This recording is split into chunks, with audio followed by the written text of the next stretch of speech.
So, Bori would like to know what animal would make my jaw drop if I happened to see it right now. I think it would probably be an art wolf, since there's only been one seen in the Sabi Sands, and that was in the 80s. I have seen them in the Manulete, yeah.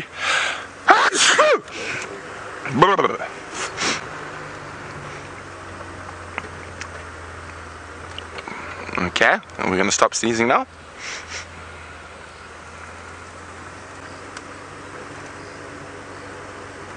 Okay, it seems like the sneezes have stopped, but we're going to keep just moving slowly down here, seeing what we can find while we look for my favorite animal. Oh wait, here.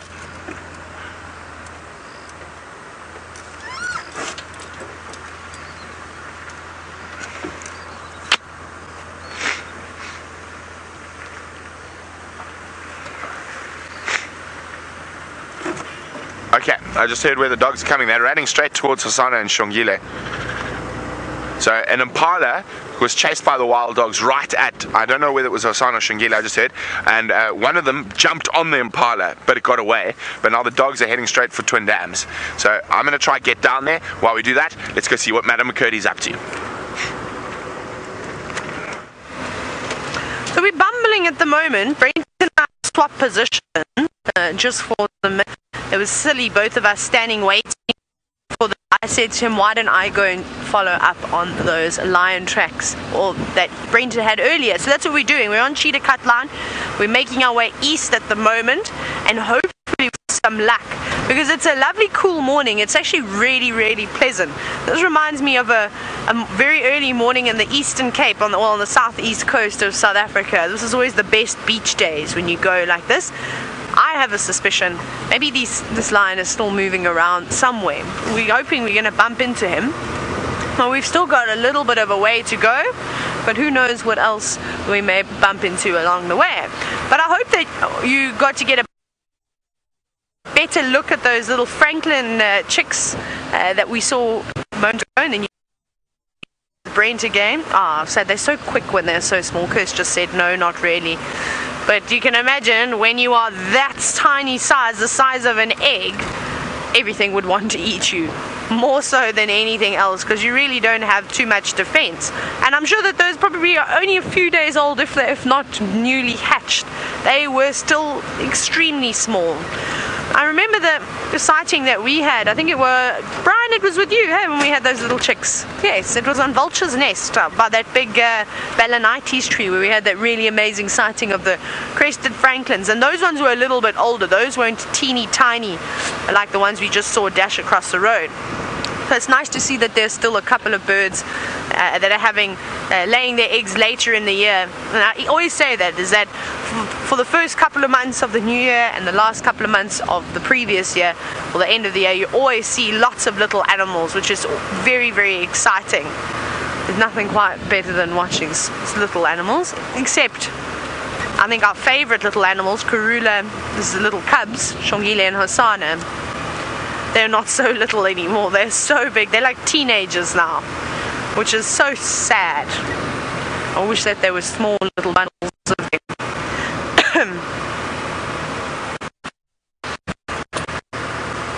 Now, so Corey, you asked a question and you first asked it to Brent. You were saying, what animal would make my jaw drop if I were to run into it now? And I know Brent said an aardwolf, which is amazing. I haven't seen an aardwolf since Port Elizabeth days, since the Eastern Cape days, many moons ago. We used to see them very, very often. Actually, we were really lucky. Never found a den though, but we would see them darting across the road. And it was one that was quite relaxed, which was really nice.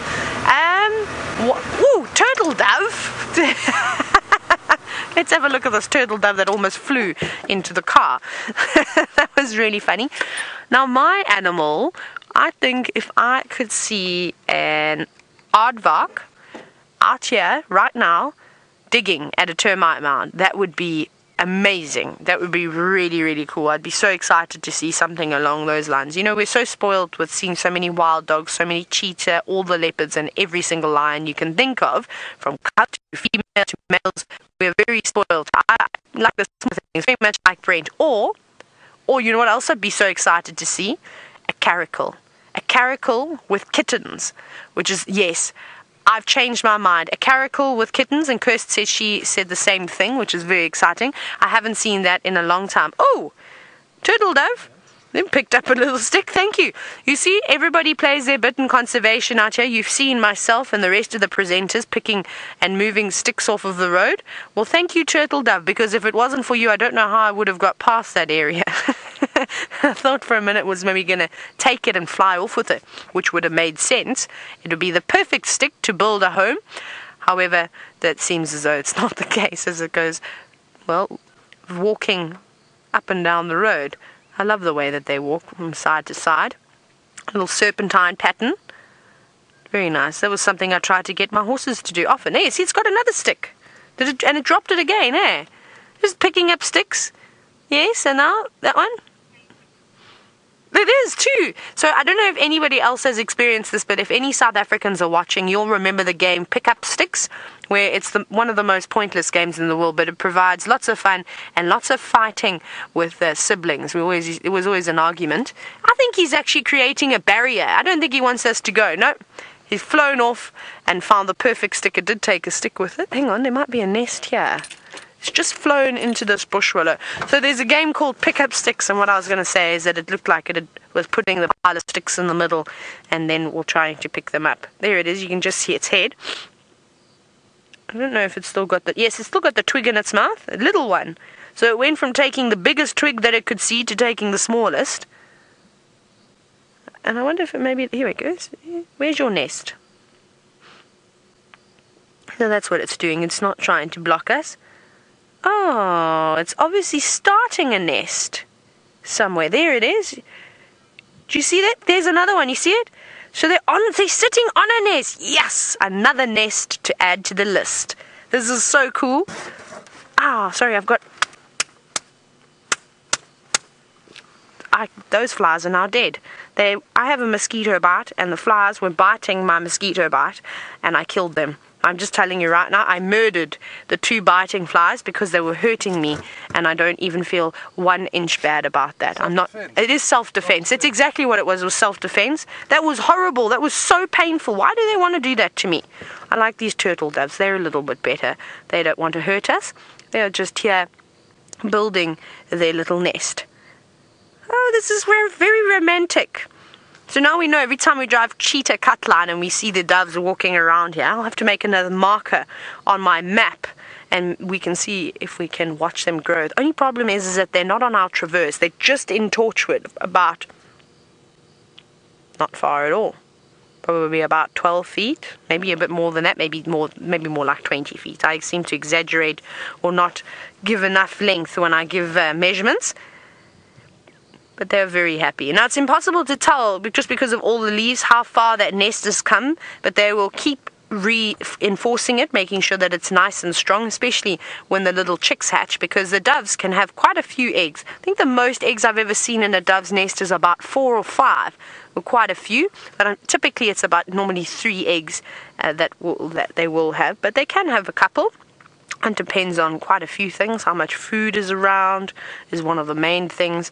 If there's not a lot of food, how much competition is around, and temperature, and all of these things will tell you how a bird, or how many eggs a bird can lay in one go. Hey, and I've got another fly. You will die like the rest of them if you bite my leg. Very cheeky, the flies today. I'm going to have to pick up a guarri branch, I think, on our way past a guarri tree. Because this is nonsense. This is not on. But there's the female, sitting very happily on her nest. Isn't that cool? I think this is amazing, but we won't bother them for too much longer. Actually, I might try and get one more view for you. Let me go forward. I think we're going to get a little gap here. Yes, can you see her in there? I'm just going to try and... Let me go up a little bit. There we go. We go forward for you. Perfect. That's better. Now you can see exactly where she's sitting. Hello, girl. And you can see that it's not a red-eyed dove. It is indeed a turtle dove. She is lacking that red eye, which makes it very, very easy to tell the difference between the two.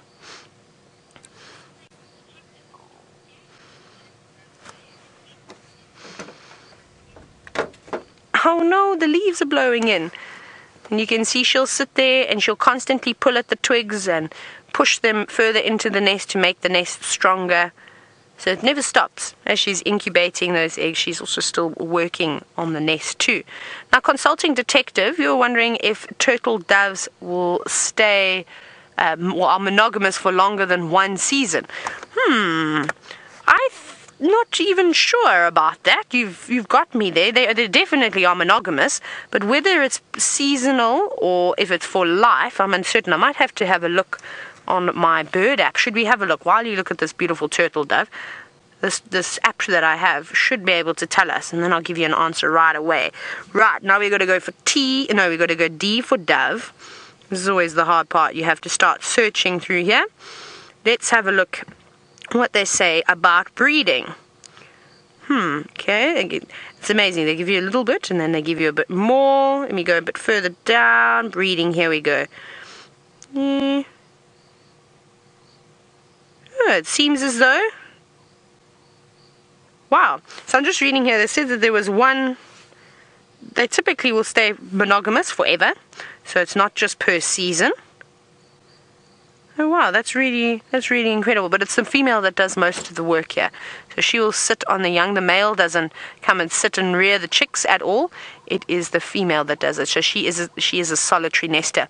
But there we go, consulting detective. So something new that we've all learned today is that, as a consulting detective said, some birds can be seasonal, monogamous breeders, so which means that they'll just mate for one season and then off they will go again, or like the turtle dove, I'm stumbling on my words here, is that they will stay together forever, unless he's silly and then he flies into a vehicle like he almost did just now. That would have been terrible. Can you imagine? I'm so glad he didn't. I've had a bird fly into my car once before when I was sitting still. It was a Franklin, which also didn't surprise me too much. Funny birds. Alright, got distracted heavily by the birds there. We'll keep on going for our original plan. I'm trying to think if I should go down. I think we must go down along Hippo Pools Road. We'll go check around there first and then make our way in towards Buffelshoek Dam. And we'll do a couple of little loops around. Maybe we'll check a few of the old 2 tracks where we've gone into sightings before. Just poke our noses in to have a look. And hopefully we'll manage to find these lions. But I'm going to send you across to Stef again. Now, you know how good Stef is at making things. Should we ask him if he can perhaps make a birthday cake in the bush? I wonder if he could do something like that.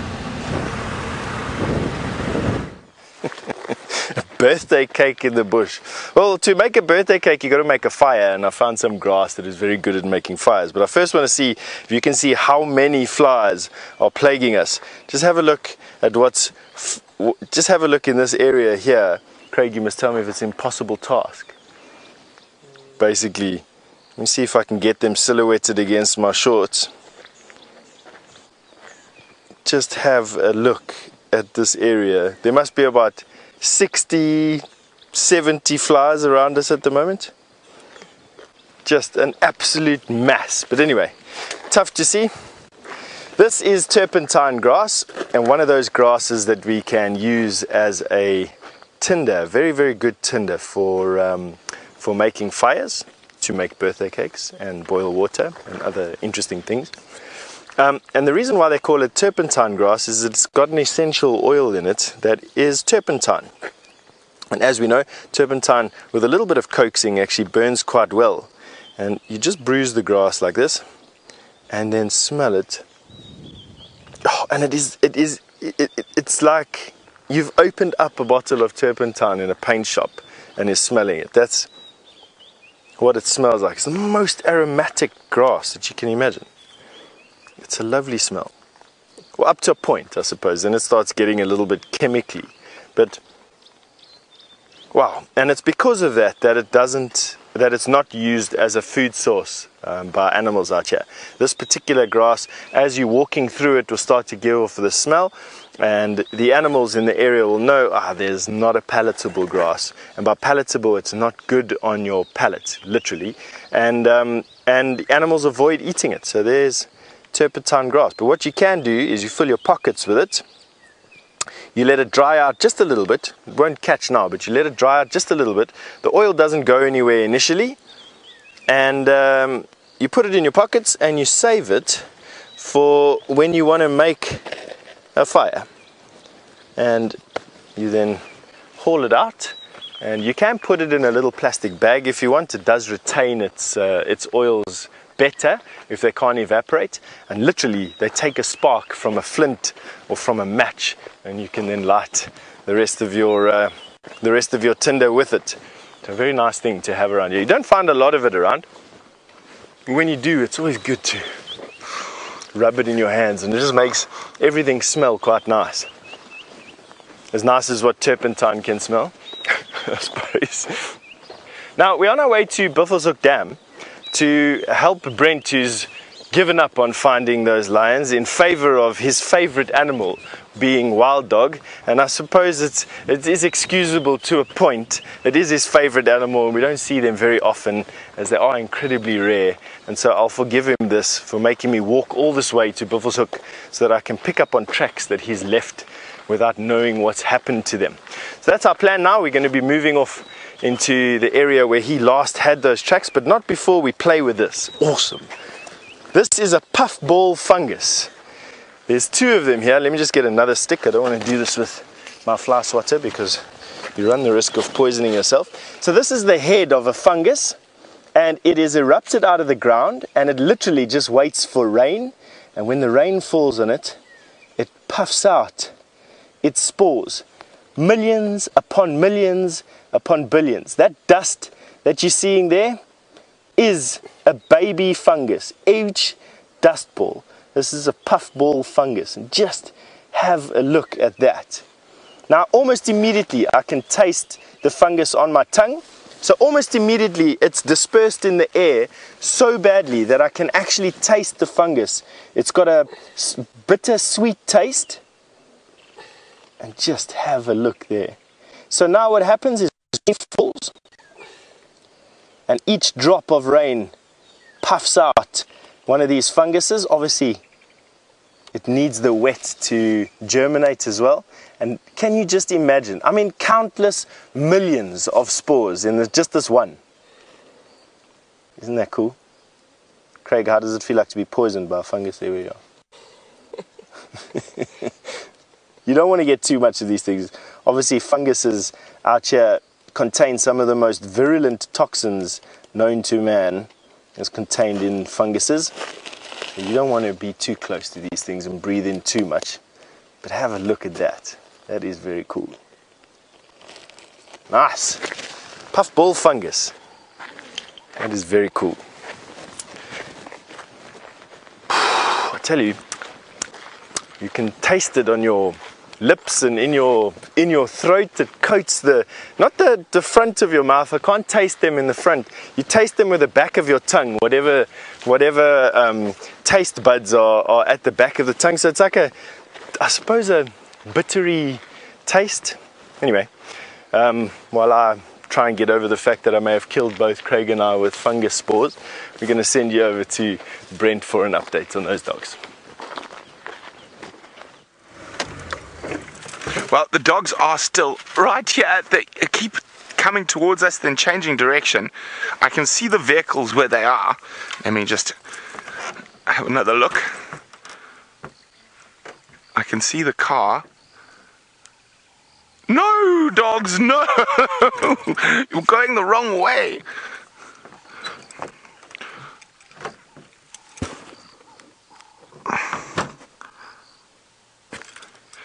But as we know with wild dogs, that can change in a split second. So we're right here, we're just making sure they don't change their mind again. I can't see the dogs yet, I can just see the vehicles that are following them.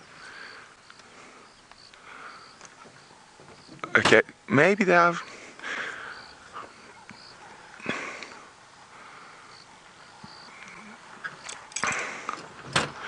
So we really are hoping, above all, that they turn around and come north again.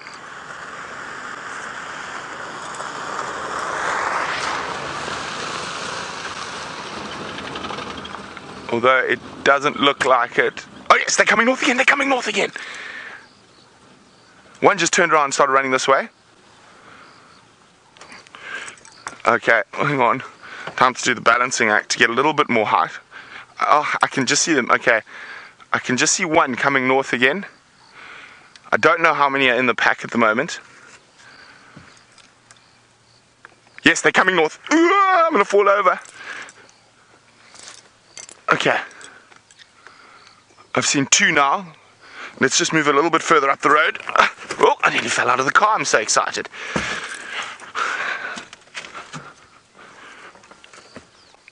Okay.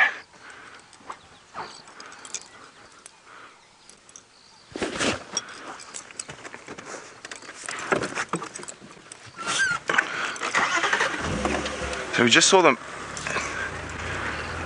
turn north again.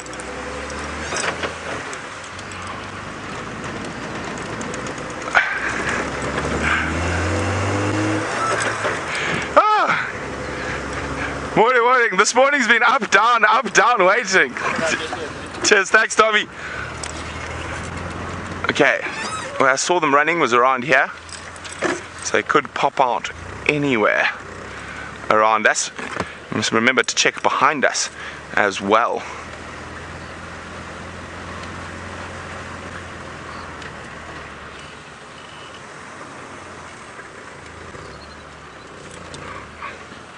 Okay, this is the spot now.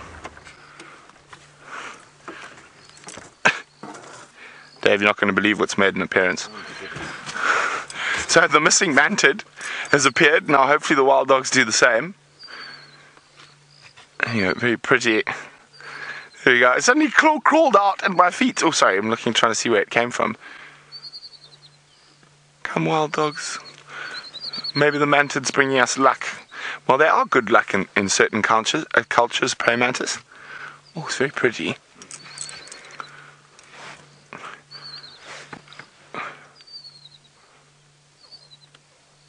We can hear the baby, Franklin. Let's definitely keep a lookout. Behind us. I thought I heard something in the grass. It's called wishful hearing. There's a dog, there's a dog, they're the dogs.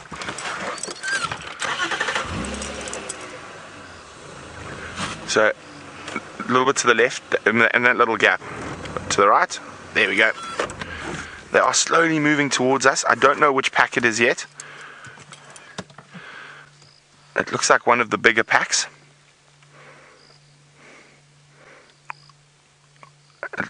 Looks like they've eaten already this morning, so hopefully they just meander across and have a snooze on Djuma side, and then we'll be with them hunting on the sunset safari. Now, here we go, patience and a bit of up and downing on the boundary. We've got a view of them. Hello, puppies.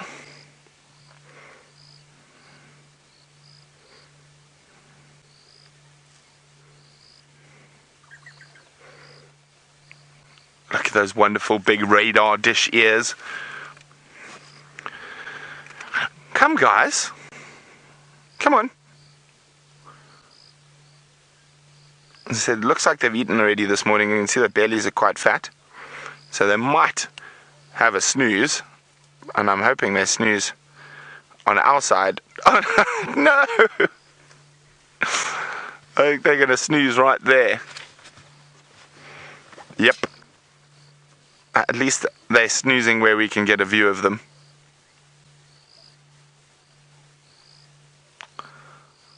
Yes, keep moving. Good puppy. Now I'm trying to see a collar or any individuals that I recognize.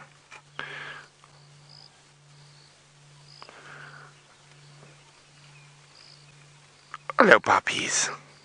Yes, keep moving. Keep moving.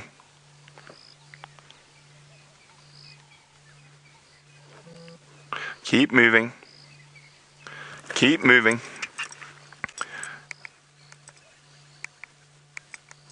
I just got to update the guys in the north stations. I've got a long distance visual of those Mahloa opposite Weaver's Nest, but some of them are lying down, some of them are still moving north.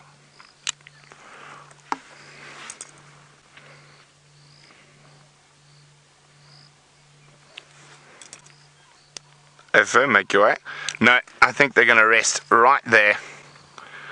But it's good omen for the sunset safari, because they'll probably cross into Djuma.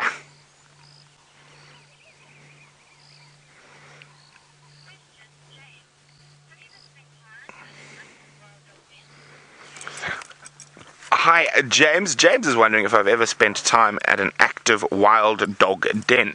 James, indeed I have. A lot of time, actually, in South Africa and Botswana and Tanzania and Zambia. And it is very, very exciting when you've got them, because it's much easier to find them, firstly, and they stay in an area for an extended period of time. Standing by.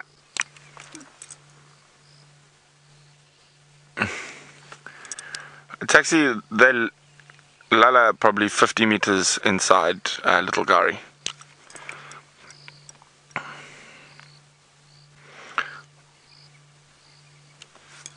Inside Little Gari, but there's visual from Gari Main. Not great, but there is visual.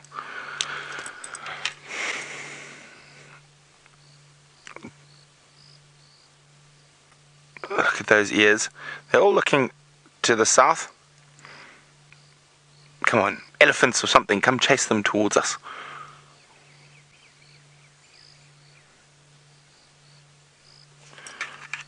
Sorry guys. Negative, just me and Rolf making his way.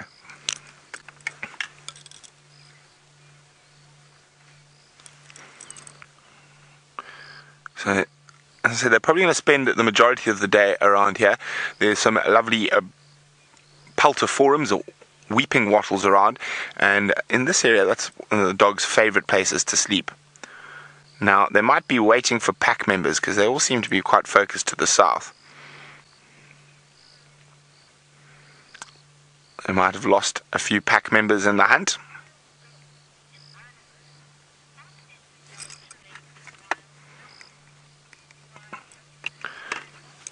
Hello, Wild Bill in Idaho. Oh, I'll just wait for the Franklins to keep quiet. Thank you, Franklins. Wild Bill would like to know, are wild dogs related to domestic dogs? They are, but they're very, very distant relatives. They can't interbreed with domestic dogs. They split about 1.6 million years ago. Their dentition has been developed for ripping rather than chewing, and also they have an extra toe that domestic dogs don't have. So they've been separate from domestic dogs for quite some time, although they still fall under the dog family, which is Canis. So a wolf is much, much closer related to a domestic dog than a wild dog. Oh, puppies. Come this way, come on. I think Hosana and Shongile are lucky. They're probably only about 150 meters to the south, to the east of where we are.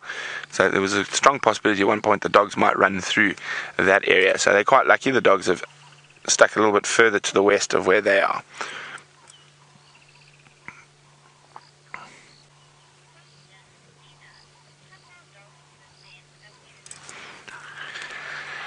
And Nina is wondering, have wild dogs ever denned at Djuma? Not since I've been here, Nina, and I don't know if they've ever denned at Djuma.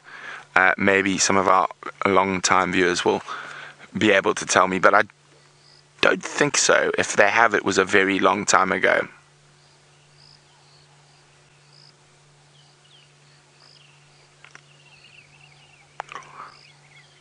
Come on, puppies. Well, the dogs are flat. There's a very slim possibility that they're going to get up, but we're going to wait to see if they do, or till someone else arrives to keep an eye on them. Oh, something spooked them. Now, hyenas will often follow dog packs to pick up the remnants. No, wrong way. Wrong way. Wrong way. Wrong way.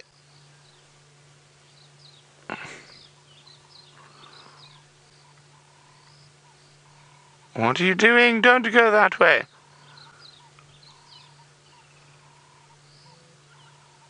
It's greeting. Someone's arrived. Someone who was missing.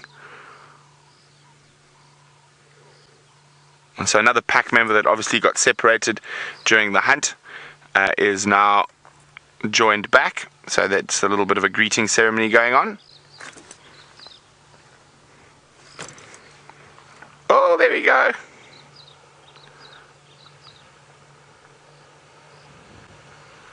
Now come on, greet and come north. Greet and come north. So as I said, we're just hoping that they keep coming this direction. There's some greeting going on there. And you can see they've got quite fat bellies, so they've definitely killed this morning. Now this little greeting ceremony could spur a little bit of movement towards us. Fingers crossed. No, I think they're going to go flat there again. Is there? Oh no, there we go. Keep coming. Keep coming. Keep coming. So generally the pack will be led in their movements by one or both members of the alpha pair. So let's hope that it's an alpha dog that has decided to start heading up the road. And it does look like we might be in luck. And they might come further to the north. Come on, keep coming. Keep coming, puppies. You can go to sleep once you've crossed the boundary. So they've definitely killed this morning. There's lots of fat bellies. There we go, right next to us, Dave. Yay! Happiness is wild dogs. My favorite animal by far. You can see the blood all over the male's face there. So they've definitely, oh, he's got lots of blood. Now, I don't think this is the Investec pack. I haven't seen a collared male, and I haven't seen the alpha female yet. So this could be the Sands pack.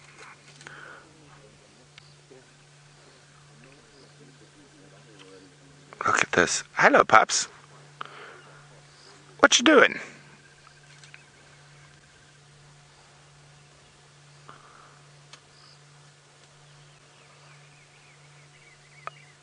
There we go. They're going to run around. Oh, there you go, the Franklin. Here comes the rest of the pack.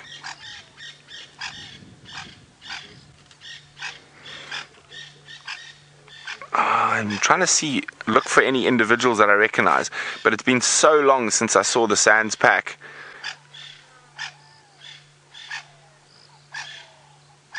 It's so very exciting.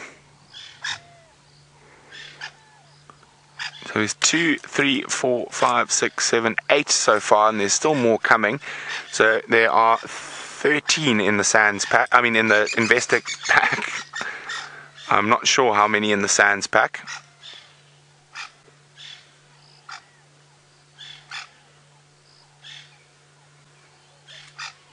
There you go. This looks like possibly the alpha pair here. Oh, look, just zoom in on the male that's closest to us, that one there. Look, he's got a very distinct, right, that's the female, Dave. Look at his, look, you can see,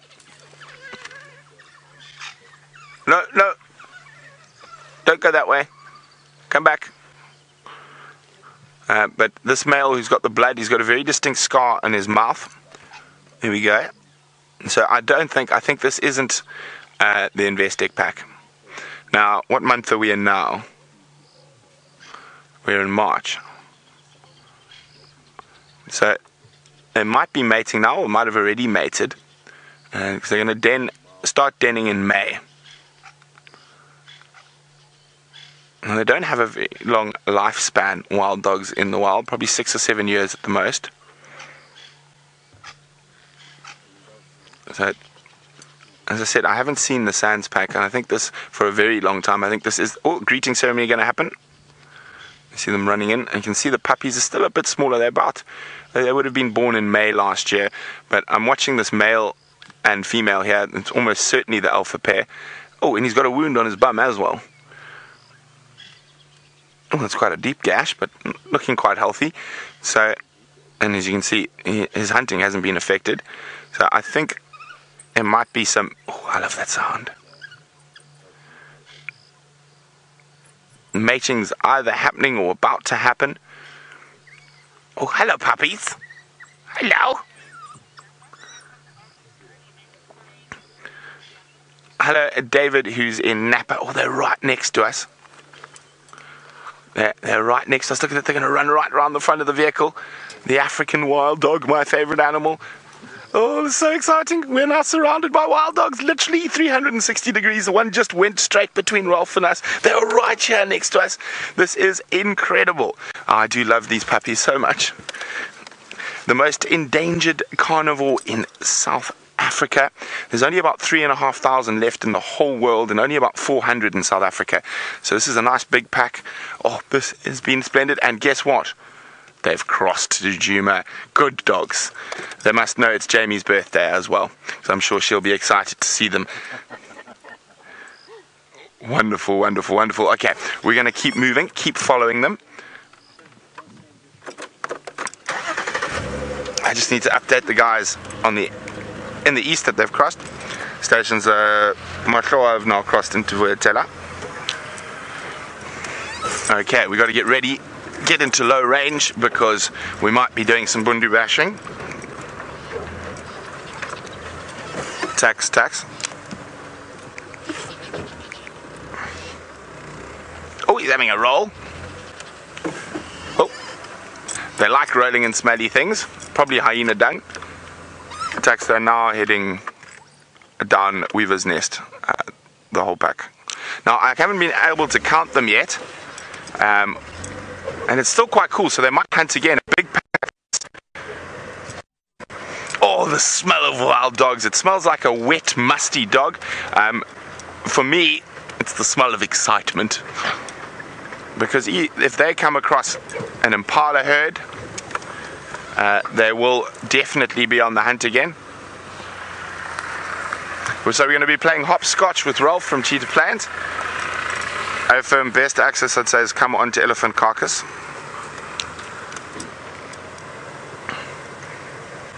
There we go.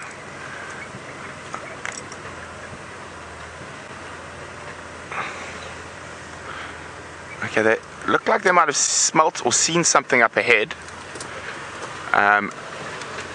Now, as I said, a big pack like this, they will definitely hunt again. Now, there, of course, are a lot of impala, steenbok and duiker in this area, as well as the poor scrub hare. And we always know when the dogs are around, the scrub hare population takes a serious whack. What's he got there? Is that a piece of a scrub hare? Oh, I dropped it, whatever it is. It looks smelly, whatever it is. It looks like actually a piece of bone. What have you got? It's a piece of something.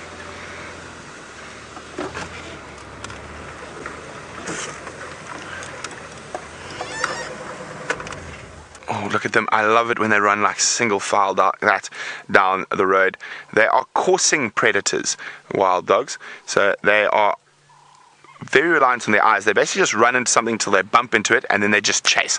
Okay, I'm going to try get around ahead of them, which is going to take a bit of a driving off the road. So while I do that, let's go see what Madam McCurdy's up to. Hold on. We are making music.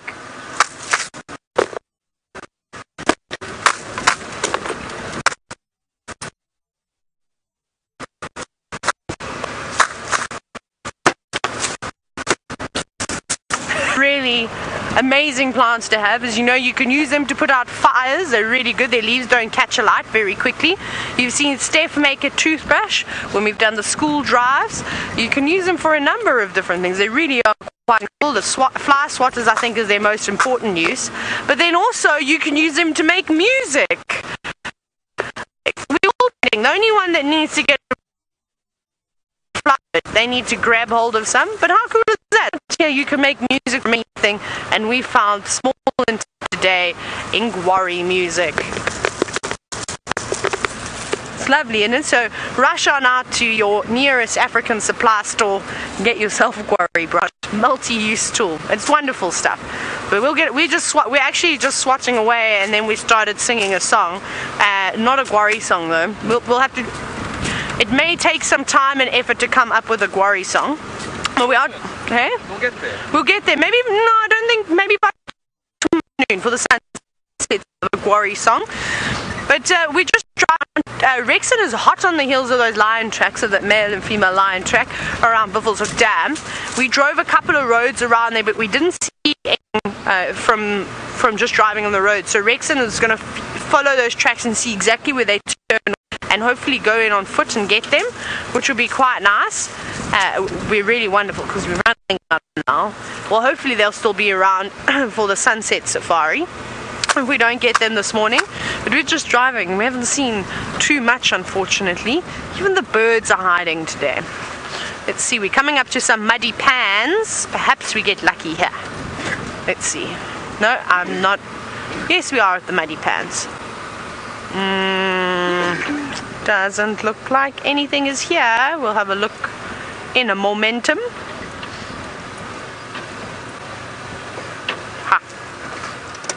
Nothing. Oh, but look at all the flies. What is sitting on the water? Can you see that there, Brian? What is it? Grass? All those insects? All those eggs? I don't know what that is. Insects. It is insect. Look at all that flies. They're sitting on the surface of the water, and I'm pretty sure once they realize that we are sitting here, they're going to fly towards us in a big swarm and come and attack us. Little do they know we are waiting for you. Come on, flies. We've got guarri branches. We will beat you. But there they are, just sitting on the surface of the water. And it's often on these sort of cooler, muggy days, and you see a lot of biting flies around. You saw Hosanna and Shongile were fighting them off this morning too. Everybody seems to be fighting them off, and I'm sure the dogs, the wild dogs, are snapping about. And I'm glad that you finally got a view of them too, because it was about time. Let's keep on going. I don't want to hang around for these horrible things to realize that we are just sitting ducks. I've had two of them. I've caught two of them in my eye today. So I think I'm winning. I think I'm down. There are 4 less flies now in the total population here in the Sabi Sand. I've played my part and got rid of a couple of them. Right, let's carry on. Who are we going to see next?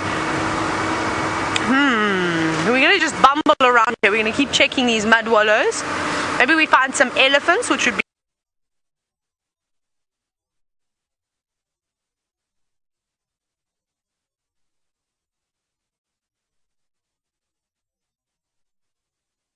the relatively fresh tracks of other animals as well. So what you want to try and avoid is thickets like this. You want to try and avoid walking through thickets like this. Let me show you what I mean. You can see how visibility inside that thicket literally disappears. So you want to try and walk around the edges of these thickets, but sometimes they can be quite extensive. And if no tracks come out of that thicket, well, then you have to go into that thicket. And then it becomes even more slow and painstaking. But I'm hoping that we'll find these cats lying here somewhere. Just keeping my head on a swivel and my fly swatter going. No need to be uncomfortable while you're looking for light.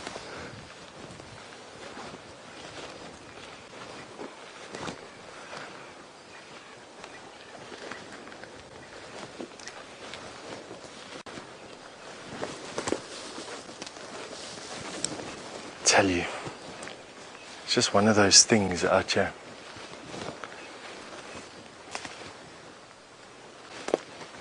One of the absolute pleasures of a guiding job like this is the fact that without a moment's notice you can put yourself into these high adrenaline inducing circumstances, and it's very exciting, I must be honest. But we're going to stick our heads around here a little bit more. I'm holding thumbs that we're going to be able to pull these lions out of the grass here for you before the end of the show. But why don't you go and see what Brent and those wild dogs are up to. Coming live. Well, we're still with the dogs, and there are giraffe up ahead as well. So we're going to have wild dogs and giraffe in the same sighting in about 2 seconds. Here we go. How's that? Wild dogs and a giraffe at Treehouse Dam. Here, the giraffe watching the wild dogs. Now, of course, the dogs don't really pose a threat to giraffe. They're too big. That is very cool, Dave. So cool, I think I have to.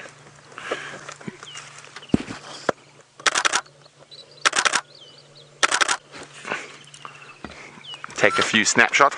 I also just want to get some pictures of the alpha pair that I can send them through to my friend Grant, who works for EWT and Endangered Wildlife Trust, and he monitors all the dog packs in this part of the world. And if doing that, then I can actually find out exactly which pack this is.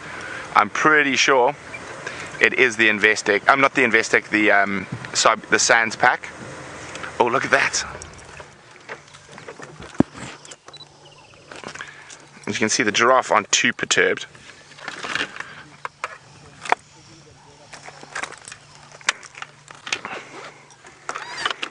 Hey, puppies.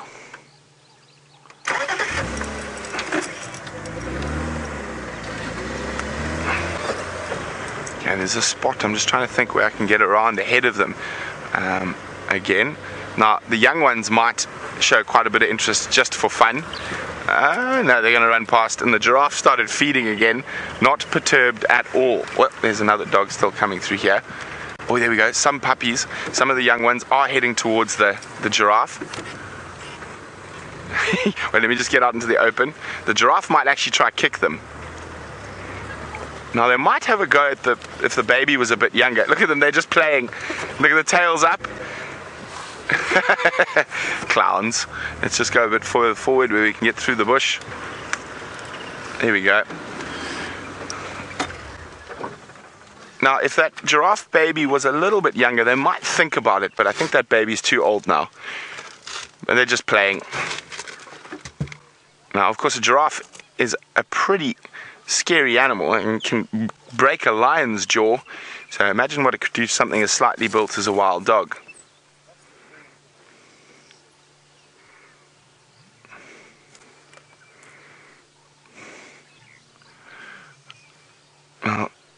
Oh, coming right next to us again, popping around. The rest of the pack are up ahead, scent marking. Oh, it was so close Dave couldn't see it. So the rest of the pack up ahead, scent marking. Now, the one thing I love as well is that every time they find a hyena latrine, they have to scent mark on top of it. Now, the whole pack will scent mark, not just the alpha pair. Dave was wondering, why is it that the alpha pair is the only ones that mate? Well, very, very important reason. They have got such a high mortality rate that it takes the whole pack to bring up a group of puppies. So they're all needed in terms of care of the young. Off they're on the move again. Hello, puppies. So happy. Dogs, dogs, dogs, dogs, dogs everywhere. I'm going to try to get up around ahead of them.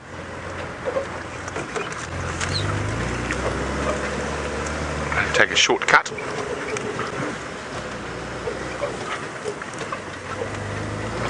Now, hold on. We don't want to lose Dave or Rollo. We've nearly lost Rollo once already today, I think, when I did a sharp turn to get ahead of the dogs last time. Oh, hold!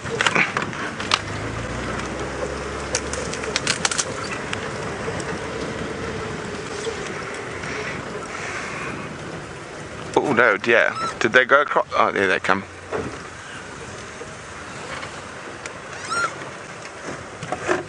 Okay, so Painted Wolf would like to know how far they're from their normal home range. This falls within their normal home range. It's sort of the boundary between them and the Investec pack. So here we go, they're running down the road towards us.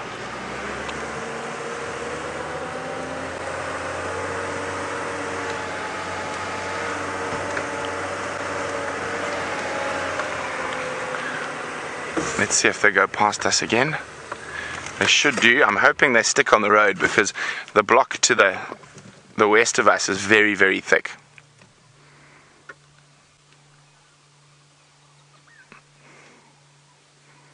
There we go, coming up to us. So I said, this looks like the alpha pair in front of us here. And I just want to get some ID shots for Grant, just so I can double check which ones they are. So he's got a very distinct scar on his mouth.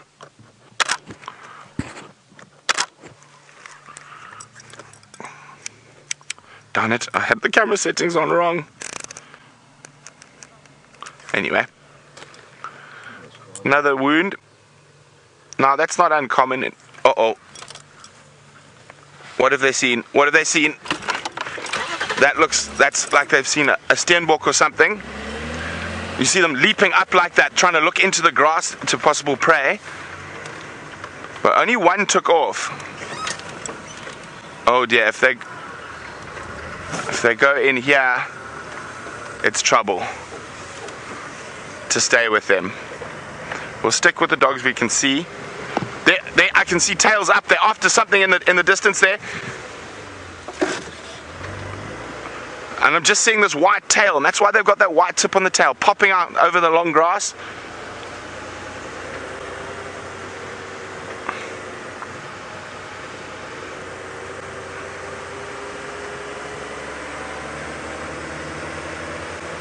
No, sorry, I'm just concentrating. So some of them have rushed off. The alpha pair is still here.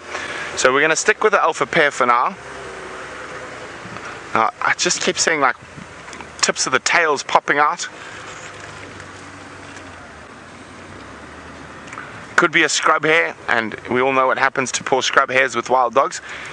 They're gone in less than 2 seconds. Okay, I'm just going to move off to the side and let Abel go in front for a bit.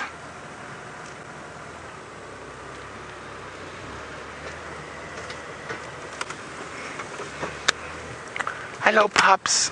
A very distinct scar. And it's healing quite well.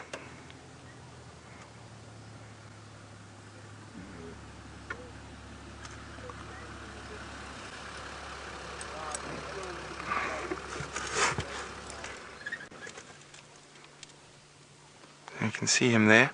They're looking for the rest of the pack.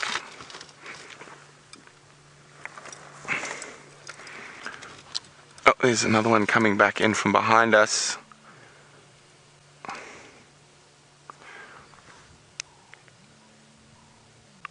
Or some of them went more to the northwest into that block between Savages and Treehouse Dam Road, but there's still quite a few. If you just come on that southern road from Treehouse Dam, they're still on the Tayla. Sorry.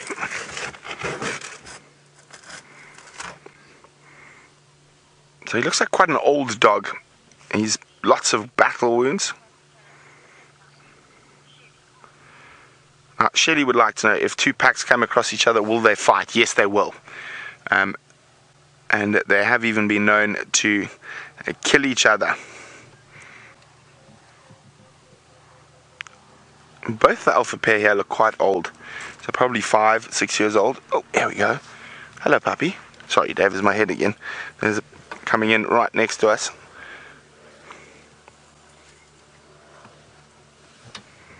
Oh dear, they're going into this block. This is a very difficult area, especially with this long grass.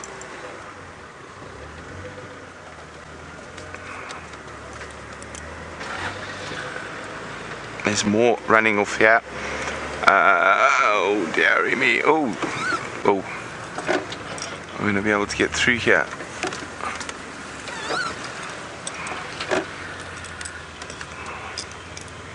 I'm just trying to see where there's a way through. I don't think I'm going to fit through between the fallen logs here. Okay, well, while we try to stick with these dogs, let's go back to Tayla and see what she's up to. I must admit, I did have a sneaky peek at those dogs. We drove past and I didn't quite realize that they were all the way at Treehouse Dam already. We were going to check to see if we could find those giraffe that we had yesterday, and well, Brent found them with, of course, the wild dogs. So we had a very quick look for about 2 seconds, and then off we went. So I'm glad we also got to have a quick glimpse at the wild dogs, because they're really beautiful, and it's not like we get to see them every single day. But we are still looking for those lions. We've come a little bit further away though. Rexon was still tracking them. He said that he's still on their tracks. They're heading towards Cheetah Cutline. I've driven Cheetah Cutline. I'm pretty sure Brent has driven Cheetah Cutline, and so have quite a few other Buffels Hook vehicles. So I didn't see any tracks. So hopefully Rexon's going to get lucky. Get that fly.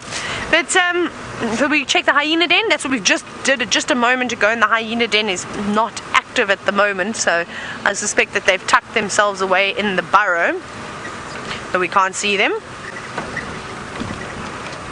Ooh, lots of flies here. Jeza, you're wondering how far away are the wild dogs from the hyena den? Pretty far, and I think that they keep changing direction. They don't seem to be coming north, if I'm not mistaken. When I heard Brent talking, it sounded like they were sort of going back southish, southeastish. So if you were to do as the crow flies, which is how the dogs and all the animals move, they don't have to just stay on any path. They can go where they like. Probably about 2.5 miles away. So relatively far, not far enough that a wild dog couldn't get there in a few minutes. I don't think that they will venture that side though. There was a lot of impala down that way, wildebeest, so I'm sure the dogs will be well distracted down there. Ah, squirrel! I'm absolutely dying. Can you see it in there, Bryan? Let's see. No, squirrel, don't run away. We want to see you. Oh, it's going to run away. Let me see if I can go around. No, it's gone. It disappeared into a hole in that knob thorn, which is a pity. We shall try and find another one. We've been seeing so many squirrels today, and every time we go to point the camera on them, they run. They run and then they hide away, but I suppose that's very typical of them to do. Let's see what else is here, see if there's any birds. Now that the wind is picking up, it's actually not the greatest day. There's a little bit of blue sky, but the clouds are hanging about, and it's quite cool, which is nice. Not complaining about the cool weather. This is really lovely, but the wind is not great. Hopefully it doesn't get too windy today. Just to show you how windy it is, there's a turtle dove sitting just up on this leadwood. You can maybe be able to see how it is. There you see? Look at this feathers ruffling in the wind. You can see the leaves moving and the branches moving. So that is our windsock for the day. It is in the form of a turtle dove. But we're going to send you back across now to Stef. And I know he is searching desperately for those lions, so I am sending all the luck his way.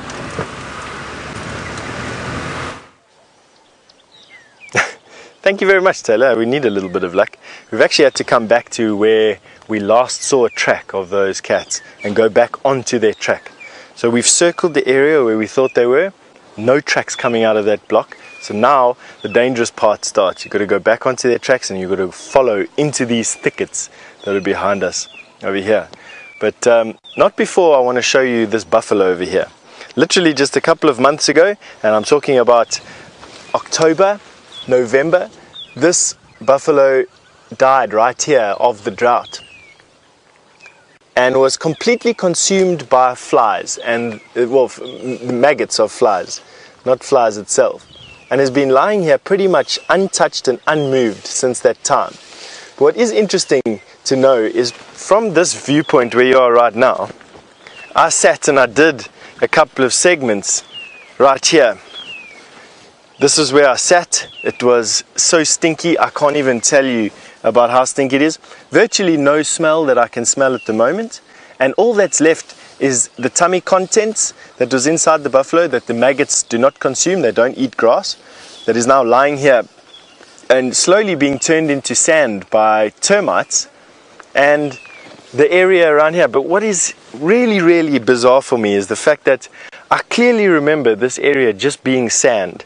Literally not a leaf on a tree was visible from where we are now. It was completely bare, barring the odd tree, the evergreen tree.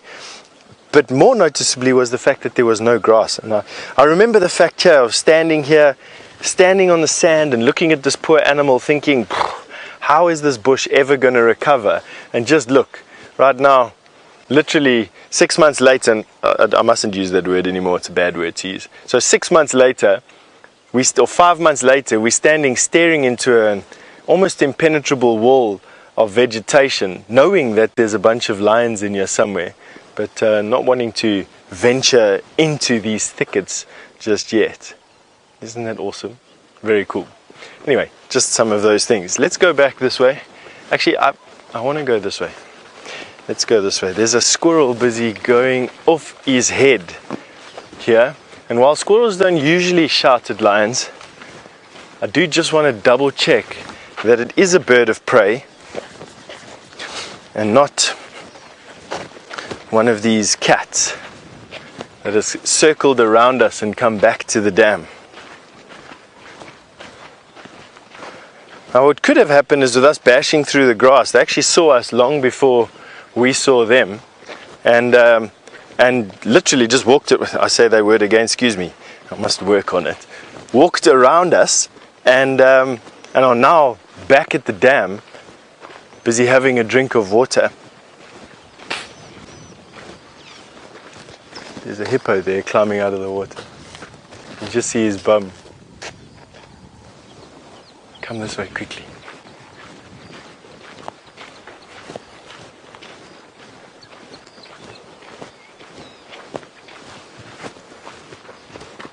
Now that is something you don't want to meet on foot. You can imagine.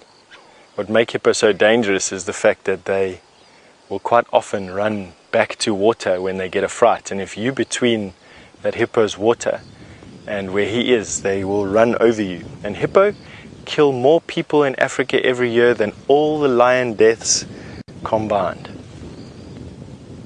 Actually, all of the other big five combined. The only thing that outkills people in Africa is the malaria parasite and the Anopheles mosquito. So hippo, definitely, out the water, one of the most dangerous animals that you can encounter out here. And that hippo is virtually invisible. That's a 4,000-pound animal, disappearing like a bus into the darkness. Tells you. So not only do we have lions here, but we also have hippo that are walking around over here. Nice. Right, here's the last track that we had. I circled it here. The lion track itself is that little indentation there, and it is going in this direction. And that is where we're going to take this track from. Alright, so we're going to jump onto these tracks. Hopefully we can pull something out of our hats before the end of the show, otherwise hopefully before this afternoon show, but we'll catch up with you in a little bit. You're going off to Brent. Well, we're still with the dogs, but they've gone flat in a really difficult area. There's actually I was trying to find a way through the thorns, and all I did was manage to attach a thorn to my leg. I'm going to try over here, because Aubrey and Tax are still here, so there's not much space in this thicket, but I think they're going to sleep here for the day, which is very exciting for the sunset safari. We might be able to get a visual through there. There we go. How's that, Dave? That'll work, according to Dangerous Dave the Dish. Yep. So very, very good news for us that they've gone flat on Djuma, which means they're likely to be very close to this area come sunset safari.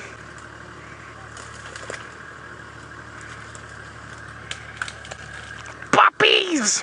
Sorry, I can't help myself when it comes to wild dogs.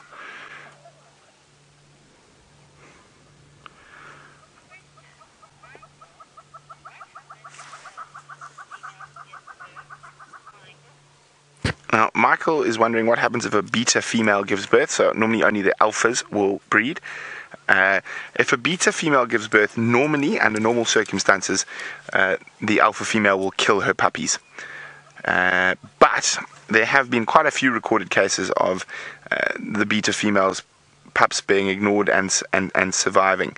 And with puppies feeding puppies. So you've got puppies that are 6 months old feeding puppies that are days old. Now this normally happens only, or the beta female normally gives birth outside of the normal time, so it's sort of late in the year. So normally the dog's going to give birth around May, and they'll be in den for May, June and July, and then by August, and those dogs, the puppies are already running with the pack. So if a beta female gives birth, it's generally after August. Let's go forward a little bit. I'll show you how close the one dog is to Fanuti on Taxon's tracker seat. Can you see that there, Dave? Yeah. How's that? A little bit more. There we go. You can see Fan sitting on the tracker seat, and he's got a dog below his boots.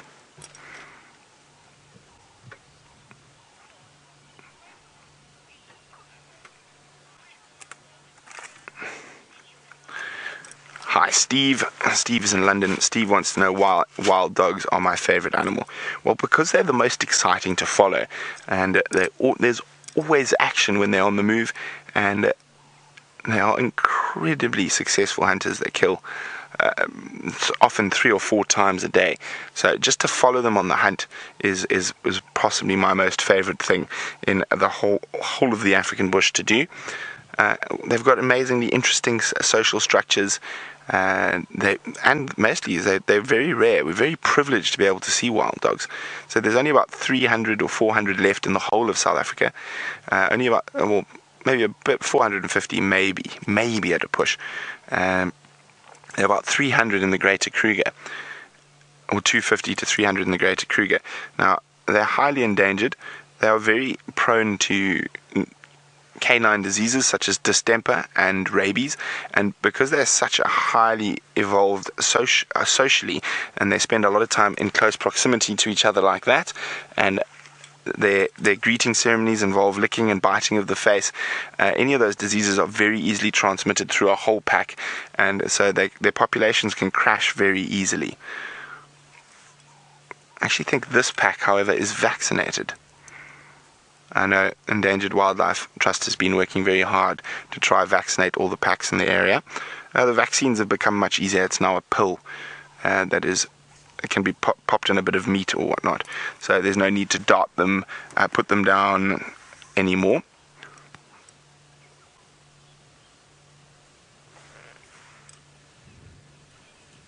A little bit of rough and tumble by the youngsters. Very mild though. As I said, they're definitely slowing down for the day. This is where they're going to probably snooze. They might move a little bit from here within 50-60 meters, but there are some lovely big thick pultiforums or weeping wattles that the wild dogs do love to sleep under. Also some good quarry thickets here as well.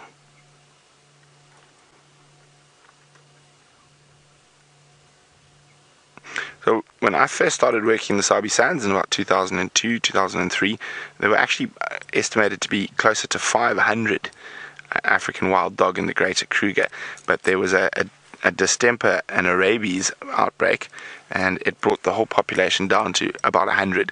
So they have recovered quite well, and for a viable genetic population of wild dogs, you need probably 500 individuals. Now, of course, wild dogs are often now brought in from other areas just to make sure the genetics stay very healthy. Oof, there's a scolding from one of the adults. One of the, well, I suppose, and you can't really call them puppies anymore. They are nearly a year old.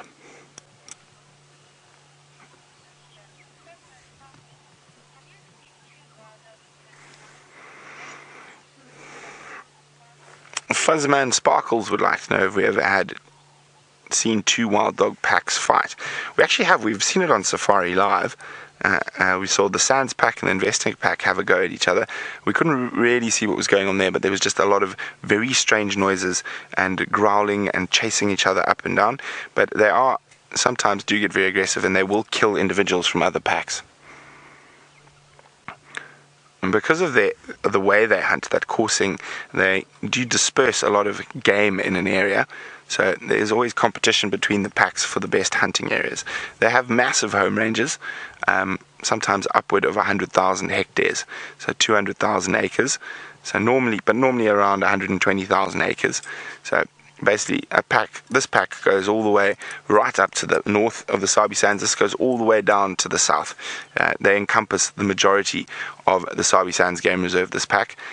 They denned on Singita last year on a property called Ottawa, and so in a very thick area, so they weren't seen for too long, but now that the puppies are big enough, they are mobile, and they've been seen everywhere from the deep south near the Kruger Gate all the way up to here in the north.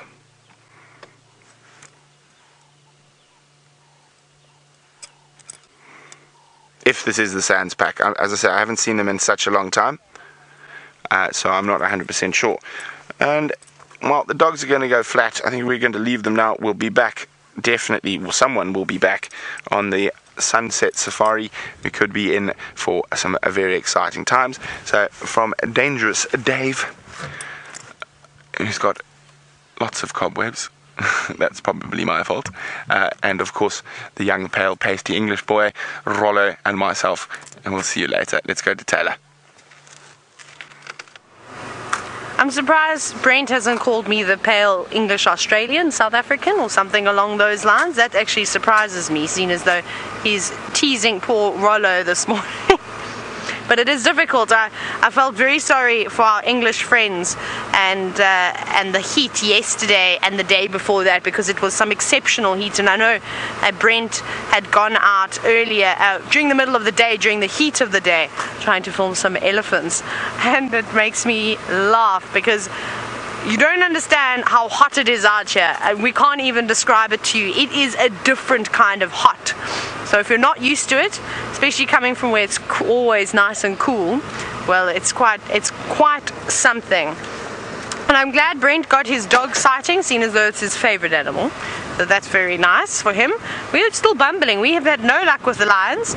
We haven't really seen too much. You know what I did do though, is I did get out and I put some cambium layer from a marula tree on my leg, but it looks like I'm now bleeding because the bark is quite red, to stop my mosquito bites from itching.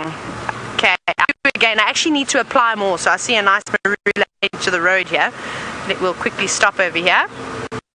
I'll apply some more, but they are itchy bites. This might be a good one. The other marula I was using looked like it was an old tree. The bark was very, very thick. Okay, so we're going to go here. I'm going to jump out very quickly. I have to get my... Which one are we going to use? This one. Well, that would be very dangerous if I were to slip with a knife. What you have to do, let's try here, will be a bit hard, is really, oh, this is a dry marula. How did Herbie do it the other day? He cut such a nice piece off. So we got to actually go, let me try and go here. There we go. This other marula I had just a moment ago was so juicy. You've got to really dig down and get to the cambium layer, which is this red stuff that you're starting to see now. Now this is the tricky part. Just get rid of this outer layer. I should have taken more note how Herbie was really doing it. Need to also bring a bigger knife out. This is not actually going to work. This tree, this marula, it must be very thirsty. It's very dry. Like I said, you'll have a look what I did. Like, it does look like I'm bleeding. Now I have to stretch my legs. There's one. Looks like blood. Can I move my leg now because it's very uncomfortable? No, it's uncomfortable. There's it. I have a whole lot of them. Then there's some, you can look here, there's some going down this leg. So it's not blood, it's the well, all the liquid that comes out of the cambium layer from the marula tree. But like I said, this one's very dry. It's not oozing at all. Often when you probe a tree just through the cambium layer, you'll see all the sap starting to come out as well. But this has got absolutely nothing. So that was a hopeless attempt. I have to go back to the other one. I'm still itchy. And also the guarri bushes help with the itchiness too if you just give them an occasional swat. So not only is it good for swatting flies, itching mosquito bites, or what else is it good for? Music, putting out fires, divining water. Okay, Kirsty's made a request. Enough about the Bugori tree. We have got to sing a song for Jamie and Brent, and not Jamie and Brent, for Jamie and Stef. Those two names always just go along, so here we go. Drop us a line! Why don't you stop the vehicles? Okay, we're stopping. I like the wind sound though. What do you want to sing, Tayla? Just a original happy birthday. Well, maybe try, if you want to drop a beat, we can try do an original rap. You want to do original rap? An original rap birthday rap, yeah. Right, you ready? Okay, here we go.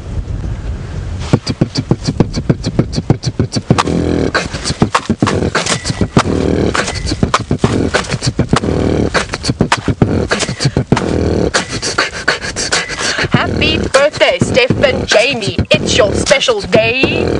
We really hope you have lots of laughs and maybe a birthday cake. Hip hop, happy birthday from the Wild Earth team. We're so happy to see you guys every single day. Hip, hip, hip, hip, hip. Happy birthday. Hip, hip, hip, hip, hip. Happy birthday. Now I'm done. There we go. It was not bad, hey? Woo, the pressure! I always feel so much pressure when everybody wants me to rap and make up all these ridiculous songs. So happy birthday, Stef and Jamie. We hope that you have the most fantastic day, and I hope that we get birthday cake at breakfast. That would be wonderful if we could have birthday cake, because luckily Stef is going home to his family after the sunrise safari, so he'll go and celebrate with his wife and his lovely son Blake, who I'm sure will spoil him. I'm sure Blake will be more excited about Stef's birthday than Stef is actually excited about his birthday. And well, Jamie, I hope you're ready. I'm not sure what we're getting ready for, but just be ready in case, because it is your big special day. And well, I'm sure we'll have a couple of apple juices to celebrate with the whole team a little bit later this evening. But we're coming down now to the last 20 seconds of the show, and we hope that you've enjoyed it. From all of us here at the Wild Earth team, it's always a pleasure spending time with the wonderful animals, and thank you for your support. But from myself, from Bryan, from everybody else out here, we'll catch you this afternoon on the Sunset Safari. Make sure you tune in.